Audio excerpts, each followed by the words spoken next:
Did you know that 90% of Etsy shops fail before they ever make consistent sales? No matter how many products they list, they just can't seem to gain traction.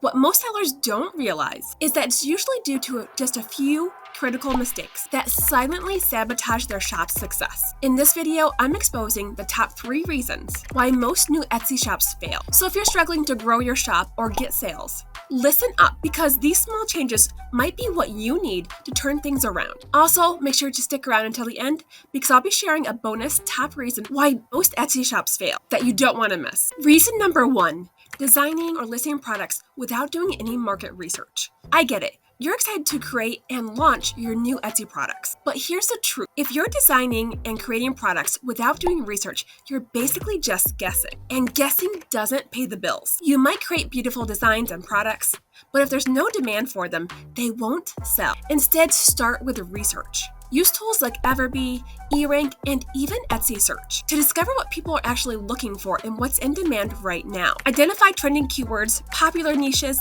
and high-demand products. Design with purpose, not just passion. And if you're serious about growing your Etsy shop, make sure you're subscribed to my channel and tuning into my weekly Wednesday grind Etsy Success livestream each week at 1 p.m. Eastern, right here on YouTube. In just a couple of weeks, I'll be hosting Leslie, and we'll be doing a deep dive into Etsy SEO as well as market research strategies that you need to be using to help drive traffic to your shop. You won't want to miss it. Reason number 2, not having the audience in mind. One of the biggest reasons Etsy shops fail is because sellers create and list products without a clear audience in mind. It's not enough to just make something that you love and hope it sells. You need to know who you're designing for, what they like, what problems they're trying to solve, and what kind of products catch their attention. When you don't have a specific audience, your shop feels scattered and your listings won't connect with the right buyers. But when you design with a purpose and a target audience in mind, everything changes. Your product titles, descriptions, and even your designs will speak directly to the people who are most likely to buy from you. So before you hit publish on your next listing, ask yourself,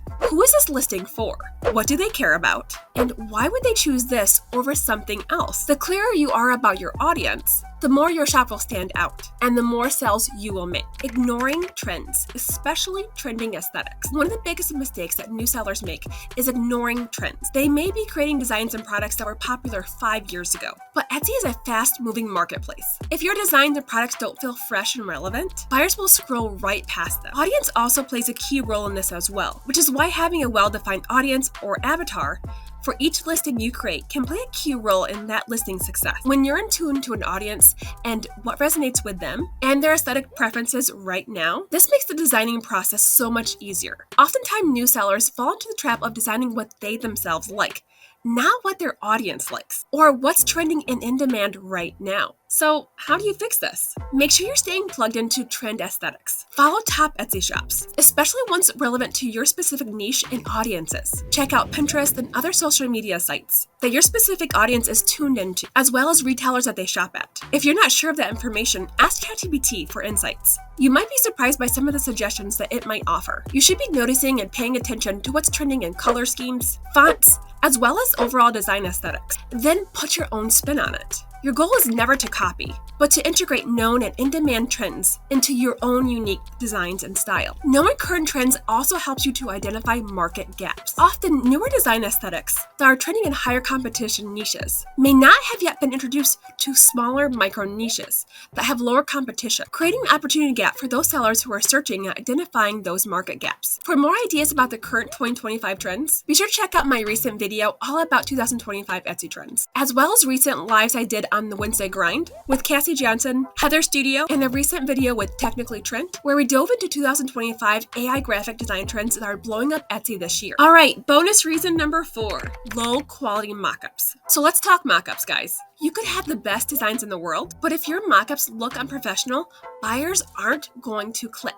Period. New sellers often rely on free, outdated mockups or generic product photos that don't showcase their designs effectively. This is a huge mistake because this is the first impression that a buyer gets of your product. So invest in high quality, proven and winning mockups that reflect your target audience. Use lifestyle images, diverse metals, and professional flat lays to make your product stand out. Your mockup should make buyers think, I need that, and help them to envision that product in their own life. I recently dove into mockup hacks that help increase your listings' conversion rates with Cassie Johnson on the Wednesday Grind, so I'll be sure to throw that link below as well. Alright, time for final thoughts and a special announcement. Now that you know the top reasons why Etsy shops fail, it's time to take action. Start with one change at a time, and you'll see progress. Be sure to tune into the Wednesday Weekly Grinds each week live here at 1 p.m. Eastern Time, where you get the chance to ask successful e-commerce sellers questions live and really pick their brains. Because remember, success always leaves clues. The Wednesday Grind is now also available on Apple Podcast as well as Spotify. If you made it all the way to the end of this video, comment success leaves clues below. If you found this video helpful, don't forget to like and subscribe, and comment below with your biggest takeaways. Thanks so much for watching. I'll see you guys in the next video.